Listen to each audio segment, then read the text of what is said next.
Vjeshta është shoqëruar me një rritje të numrit të personave të cilët janë prekur nga viroza testinës. Në urgjencën e Spitalit të Elbasanit arrin mbi 200 paraqitje ditore të pacientëve, të cilët shfaqin probleme me shëndetin.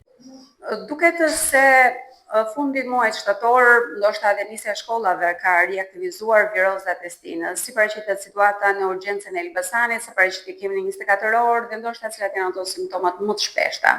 Atëherë, gjatë kësaj periudhe kemi një rritje të gamës rasteve të cilat paraqiten në urgjencën e Elbasanit. Mund të kemi mbi 200 raste në 24 orë, të cilat për ne si urgjencë është goxha fluks. Janë paraqitur në raste statuse febrile, sidomos këto viroza të cilat janë stinuare dhe rastet komplekse të tjera të cilat janë të përhershme. Numri realisht ka qenë në rritje, shkaqet janë të ndryshme, po janë edhe fillimit e shkollave, grupimet e njerëzve e tjerë.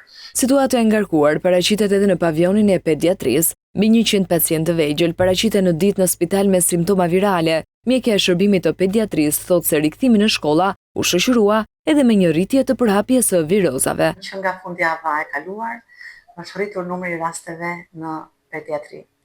Në 24 orë kalon mbi 100 paraqitje në urgjencën e pediatrisë dhe është rritur dhe numri i shtrimeve.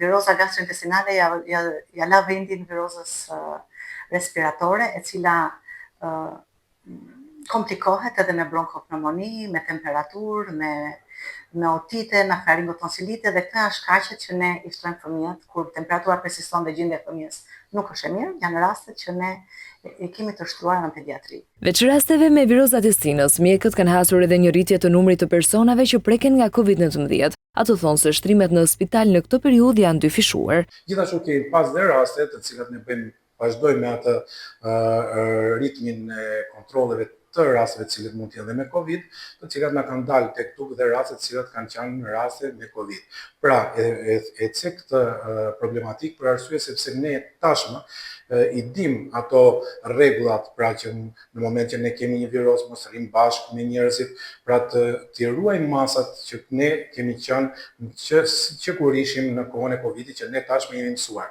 Këshilla jonë për nënat, sidomos ato që kanë fëmijë në shkollë dhe bebe të vogla, është që të kenë kujdes me higjienën, të kenë kujdes me kontaktet, të kenë kujdes kur kolliten, kur të shtiten. Sipas specialistëve të shëndetësisë, mënyra më e mirë për të mbrojtur nga gripi apo ftohjet e ndryshme është vaksinimi, që rekomandohet sidomos për personat të cilët vuajnë nga sëmundjet kronike.